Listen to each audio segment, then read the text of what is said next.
Olá, boa tarde a todos. Sejam muito bem-vindos a mais uma apresentação de resultados do Grupo CPFL Energia. Falaremos hoje dos resultados do primeiro trimestre de 2026. Eu sou Giovanna Roveri, RI do Grupo CPFL, e hoje vou conduzir a dinâmica do nosso evento. Conosco hoje estão Gustavo Estrella, nosso CEO, e os demais executivos da companhia. Durante o evento, vocês vão poder utilizar o botão Interpretation para os canais em inglês e português, conforme sua necessidade. Gostaria também de informar a todos que, ao final da apresentação, daremos início à sessão de perguntas e respostas. Todas as perguntas serão feitas ao vivo e, para solicitá-las, basta clicar no botão Raise Hand, que se encontra na parte inferior dessa plataforma. Lembre também que esse evento está sendo gravado. Passo a palavra agora ao Gustavo Estrella para darmos início à apresentação de resultados.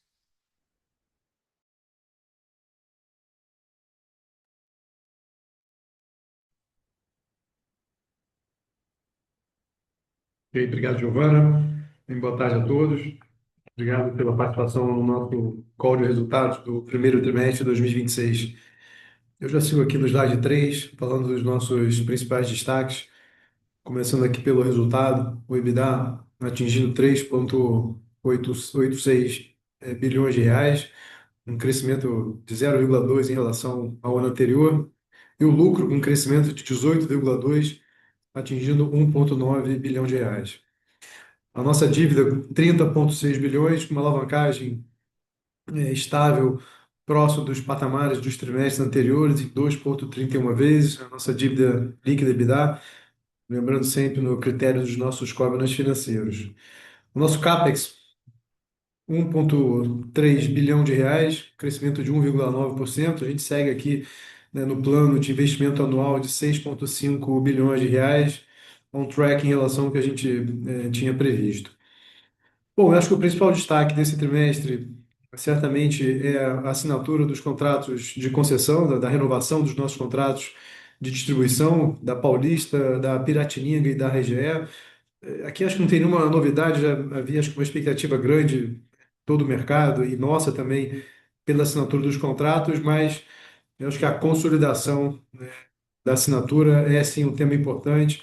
Acho que traz para a gente tranquilidade para seguir investindo como a gente vem fazendo e agora olhando numa perspectiva de mais 30 anos em adição à nossa concessão original. Bom, aqui na ANEEL, no prêmio de satisfação, também aqui duas boas notícias, a Santa Cruz e a RGE sendo reconhecidas, né, no prêmio Satisfação do Consumidor, né, na região Sudeste, na região Sul. Então, acho que um reconhecimento importante de tudo que a gente vem fazendo, né, no tema de cliente aqui no Grupo CPFL. Bom, e por último, saiu o índice do Easy, né, o índice de sustentabilidade. Acho que aqui você prefere mais uma vez, fica no top 10, né, das empresas com mais destaque no tema da agenda ESG. Né. A gente teve uma leve melhora, da oitava para a sétima posição, acho que é muito positivo, mas talvez o principal dado aqui seja em relação às notas. A nota da CPFL teve um aumento significativo, mas não só nossa, mas do mercado de forma geral. E acho que aqui, esse aqui é um bom termômetro para avaliar o grau de engajamento das empresas nesse tema da agenda ESG. Então, acho que não só a CPFL, mas as demais empresas também demonstram, né, que há uma evolução nessa agenda ESG, com melhores práticas, com programas mais abrangentes. Então, acho que é uma boa notícia. A gente segue ali como as principais empresas, mas acho que talvez a boa notícia seja a evolução do mercado de forma geral. Próximo slide. Bom, a gente passa aqui para o consumo de energia, um trimestre com consumo praticamente flat em relação a 2025, uma queda de 0,7%.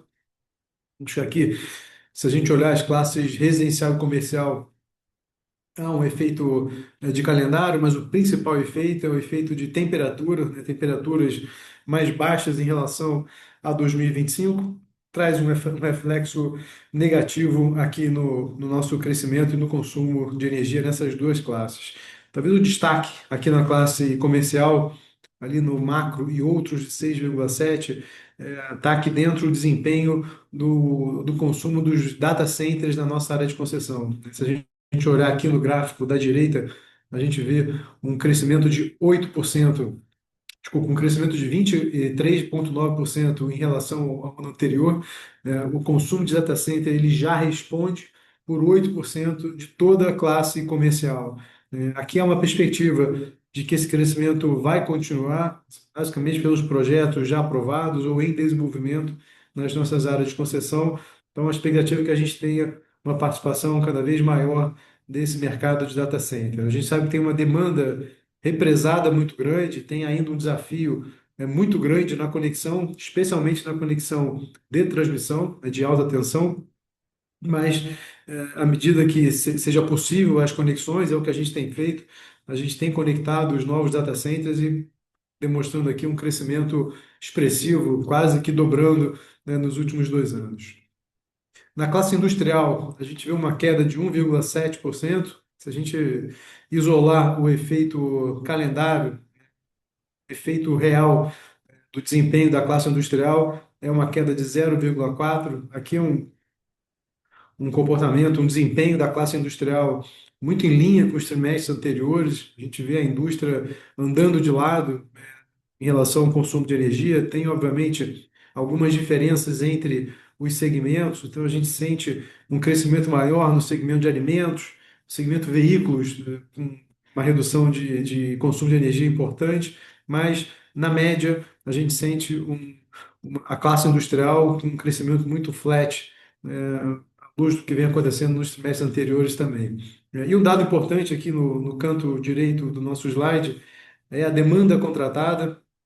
Então, a despeito do consumo, a gente segue crescendo a demanda contratada ou aqui faturada, né, com crescimento de 4,5%. E aqui não só, né, dos clientes novos, né, que entram na nossa base de clientes, mas também aumentos pontuais de demanda contratada. Então, trouxe aqui um crescimento de 4,5%. Como vocês sabem, no grupo A, o principal driver de mercado que conversa com o nosso resultado e com o faturamento é a demanda faturada. Então, número positivo aqui de 4,5% de aumento. No próximo slide. Bom, aqui no slide 5, então, falando sobre a nossa BDD, a gente vive nesse momento uma pressão de aumento de inadimplência, né, um crescimento de 14,6% em relação ao ano anterior, né, a PDD atingindo 1,03 contra 0,87. E aqui acho que é um reflexo de uma série de impactos que a gente enxerga não só no setor, mas na economia de forma geral. Então, o aumento do endividamento das famílias, a manutenção da taxa de juros em patamares elevados, isso tudo colabora e contribui para que a gente tenha uma pressão maior da nossa PDD, né? A gente provavelmente já está desenvolvendo um plano aqui de ação para reduzir esse número, sabendo de todo o desafio que a gente tem.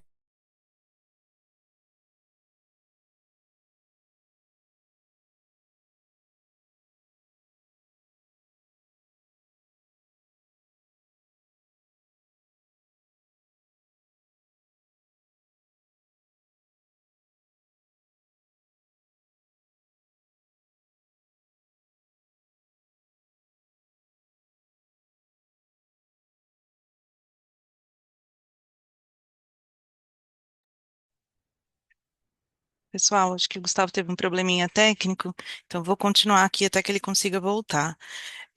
Bom, ele estava comentando aqui sobre a PDD, então esse trimestre a gente aumentou aqui esse indicador, né? Teve uma leve piora aqui no resultado, com um aumento de em torno de 15% na PDD do trimestre.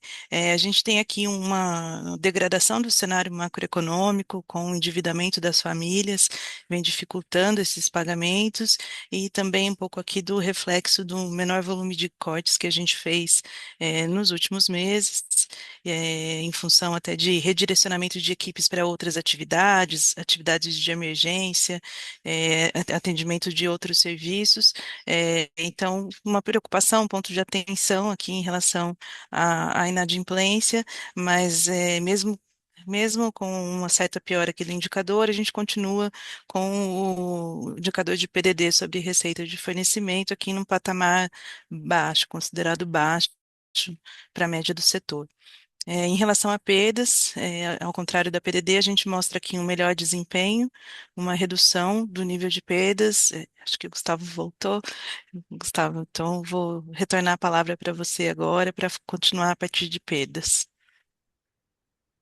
Bom, ok. Então, como eu havia falado, acho que aqui na PDD, acho que a expectativa de retomada do volume de corte, mas de qualquer forma, acho que tem um desafio grande aqui no controle da inadimplência, aqui, diria que ao longo desse ano de 2026. Lembrando que a gente tem ainda uma pressão adicional a partir desse momento, que são os aumentos das tarifas, né, dos reajustes tarifários, e também a mudança da bandeira de verde para a bandeira amarela. Isso aqui também vai contribuir para pressionar ainda mais a nossa inadimplência. Por outro lado, a gente tem um efeito positivo nas perdas, né, com uma queda. Perda também é um desafio nesse momento, né? A gente sabe que tem uma correlação muito grande entre a inadimplência e os índices de perdas, mas a gente tem conseguido aqui bons resultados, reduzindo então a nossa perda nesse trimestre aqui de 9,77 para 9,55. Próximo slide. Bom, aqui na geração, quando a gente olha o PDD tem um crescimento grande, aqui, acho que aqui reflete muito o cenário hidrológico, que apesar de uma leve melhora aqui nos últimos meses, mas ainda assim abaixo, das curvas médias de longo prazo. Então, isso aqui se reflete em preço, o preço sai então na média de 160 para R$ 311 por megawatt-hora. Então, o GCF fechou nesse trimestre aqui em 90%. Pode seguir? Bom, na performance eólica, a gente teve uma redução de 12,3% na geração líquida de 2026 contra 2025. Aqui, basicamente, dois efeitos. Tem ainda efeito do curtailment, em torno de mais ou menos um terço desse número aqui, e dois terços vindo efetivamente de performance de vento menor do que 2025. Acho que aqui um dado importante, a gente tem um efeito de menos megawatt gerado, mas no financeiro há uma compensação no preço por conta dos parques do Proinfa que ficaram em regiões, basicamente do estado do Ceará, onde a gente teve uma performance de vento melhor. Então, apesar do megawatt-hora inferior, a gente tem um resultado financeiro positivo por conta dos contratos do Proinfa. Né? E a disponibilidade, aqui praticamente estável, em linha, em 93,6%, em linha com o trimestre anterior. Pode seguir?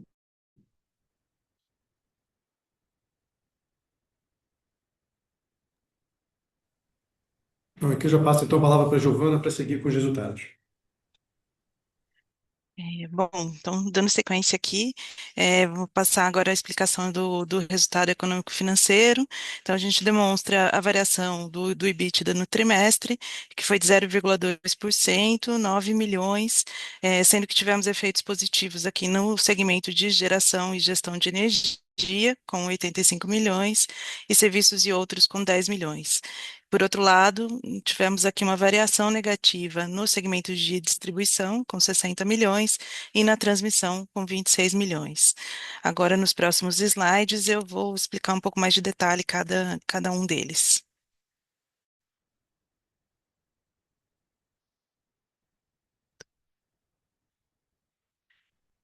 Passando agora então à distribuição, essa variação negativa de 60 milhões, ela se deve basicamente ao ativo financeiro da concessão, ou VNR, que teve uma variação negativa de 102 milhões. Isso por conta do IPCA, que foi mais baixo nesse ano, 1,37%, comparado a 2% no primeiro trimestre de 2025. Tivemos também um aumento de PMSO, mais previdência, de 41 milhões, e uma variação, um aumento da PDD, como o Gustavo já explicou, de 11 milhões. Do lado positivo, a gente tem aqui um ganho de 79 milhões relativos a mercado e tarifa. Aqui, basicamente, o efeito do IGPM mais elevado, que foi repassado nas tarifas no ano passado, e também 15 milhões de outros impactos aqui.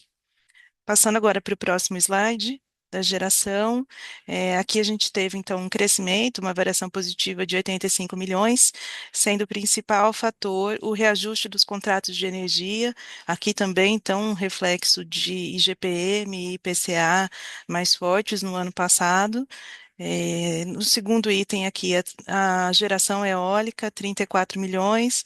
Aqui também, como o Gustavo falou, apesar do volume ter sido menor, a gente teve aqui uma geração positiva no Ceará, onde a gente tem os nossos parques de Proinfa, que tem preços mais elevados.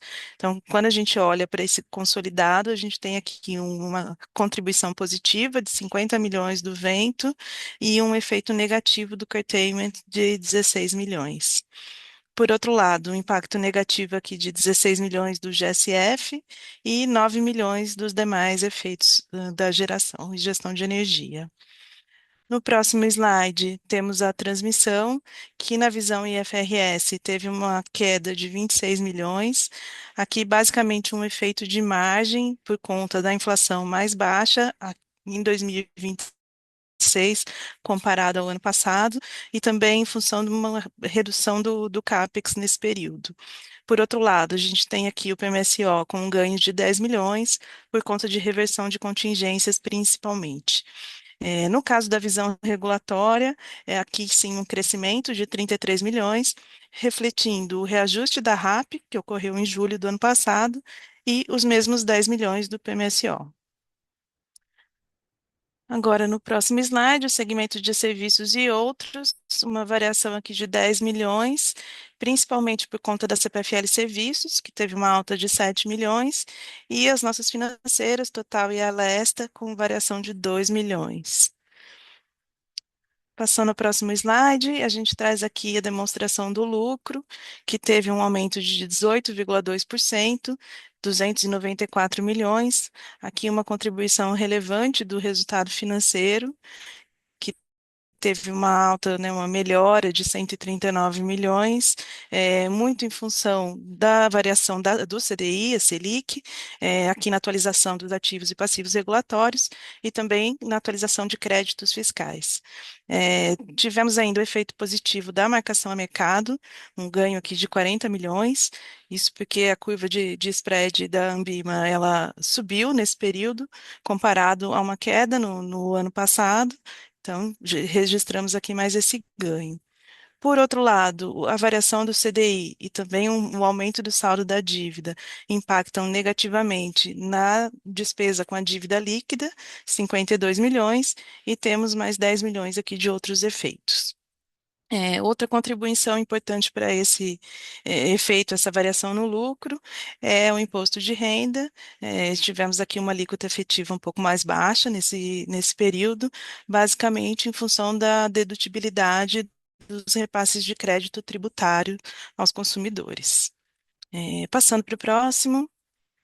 A gente mostra aqui então a evolução da nossa dívida, né, o saldo muito semelhante ao que estávamos no quarto TRI, 30,6 bilhões, com uma alavancagem de 2,31 vezes a dívida líquida e EBITDA. E aqui o destaque fica por conta das captações que fizemos no período, chegando a 4,4 bilhões de reais, com um prazo médio de 5,06 anos e um custo médio de CDI menos 0,62. Aqui um custo significativamente abaixo da média do mercado, mostrando nossa eficiência aqui na captação de recursos. No próximo slide, a gente traz um pouco mais de detalhe aqui da nossa dívida, com um custo de 12,8%, custo nominal, enquanto o custo real está em 8,3%. Em relação à composição da dívida, temos aqui 70% indexado ao CDI e 29% indexado à inflação. E do lado direito, a gente mostra um pouco da nossa amortização da dívida, o cronograma, né, como vai se comportar aqui nos próximos anos, como a gente fechou o saldo de caixa com uns 5,8 bilhões de reais. Esse saldo é suficiente para cobrir um pouco mais de uma vez as nossas amortizações de curto prazo. E o prazo médio dessa dívida, na data de 31 de março, estava em 4,23 anos.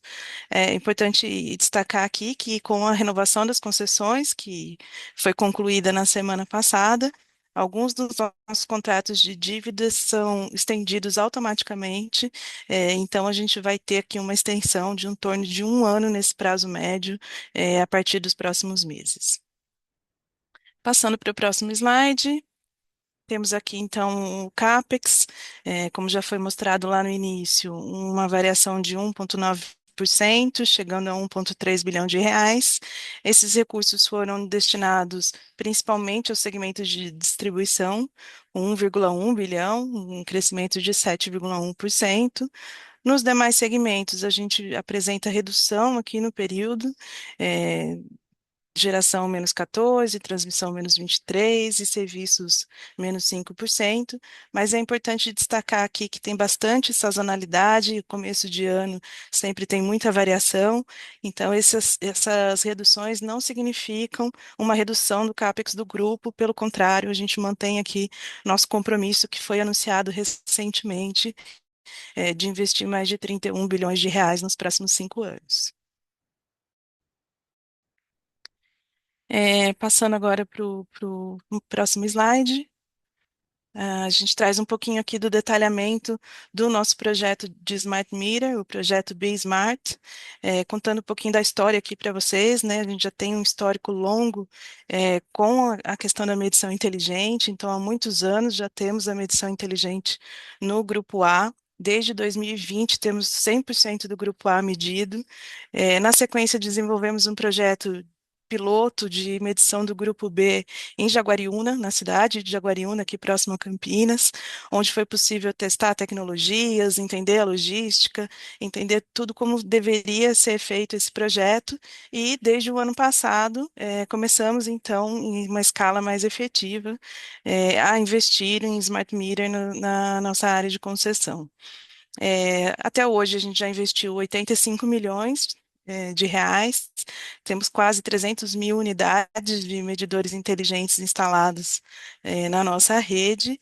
Somente nesse ano, a gente já instalou mais de 100 mil medidores, fazendo um CAPEX aqui de 34 milhões de reais, e a expectativa é que a gente feche o ano com mais de 900 mil unidades instaladas. No gráfico aí no slide, vocês podem ver, então, a nossa previsão de medidores, são mais de 750 mil para 2026, o mesmo patamar em 27, depois uma previsão aí de mais 1,2 milhão medidores nos próximos anos. É, esse tipo de investimento ele traz um ganho para a gente, então, em termos de eficiência operacional, a gente vai poder fazer o corte e religa de forma remota, vai poder ter um controle melhor sobre as perdas e principalmente gerar mais qualidade no serviço para o nosso consumidor, para o nosso cliente.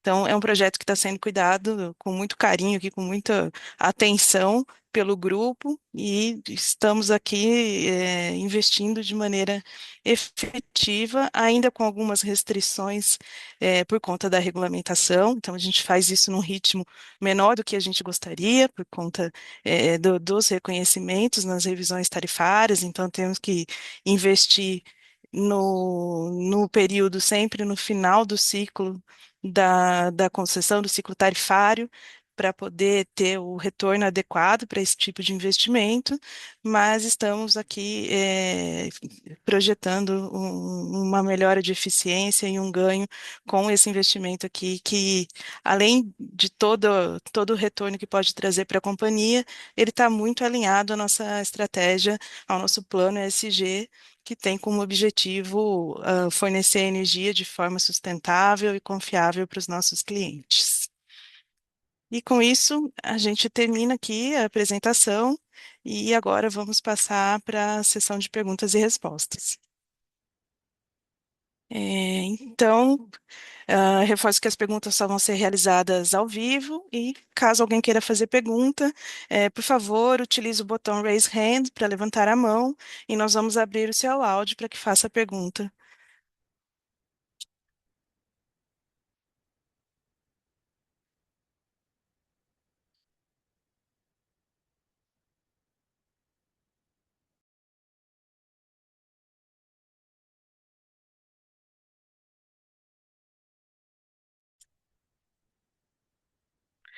Bom, pessoal, já temos aqui uma primeira pergunta do Ricardo, do Banco Safra. Ricardo, a gente está abrindo o seu áudio. Obrigado, pessoal, por pegarem minhas perguntas. Do meu lado são duas. Primeiro, queria saber um pouco mais como está a cabeça de vocês em relação aos próximos leilões de transmissão e também em relação à regulamentação do mercado de baterias. O que que vocês têm visto de discussão nesse segmento e também se vocês têm avançado em algum estudo em relação a tecnologias nesse mercado. A minha segunda pergunta vai mais em direção à recente consulta pública do Cevar, que pode mudar aí o parâmetro de risco e afetar a curva de preço. Já tem afetado, né? A gente tem escutado isso de vários outros players no mercado. Como vocês têm se posicionado sobre esse assunto e qual também seria o viés que vocês acreditam que está sendo mais debatido entre as associações e empresas que estão contribuindo, né, na consulta?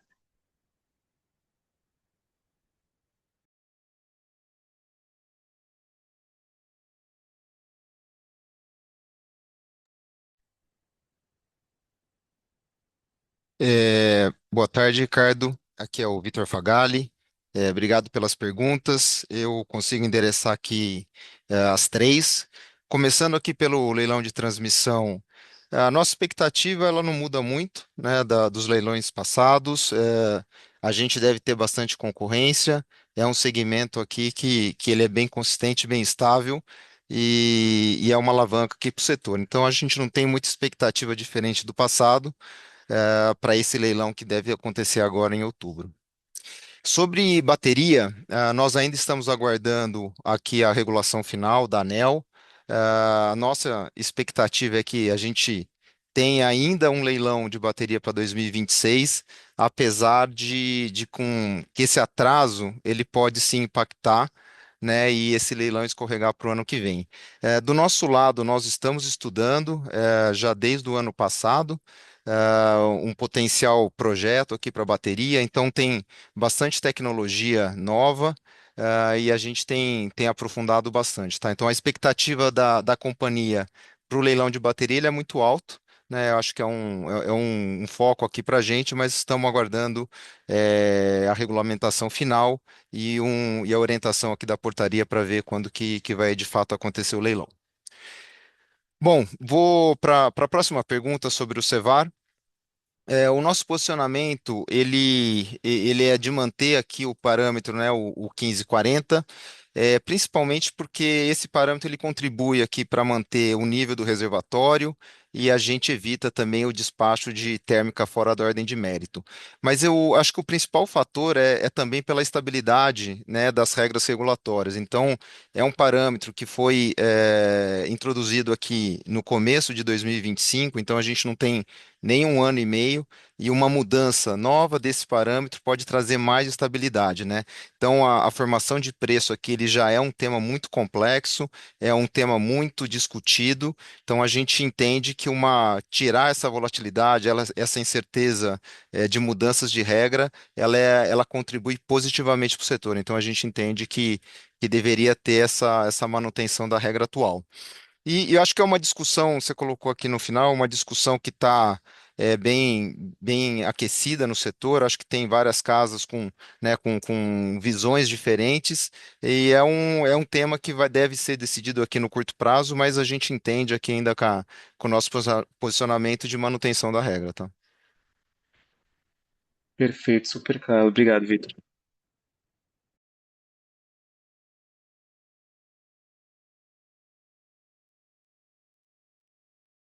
Bom, pessoal, como não temos mais perguntas, encerramos nesse momento a sessão de perguntas e respostas. Caso tenha ficado alguma dúvida ou questionamento, a equipe de relações com investidores se coloca à disposição para esclarecimentos. Passo a palavra, então, ao Gustavo Estrela para as considerações finais e encerramento.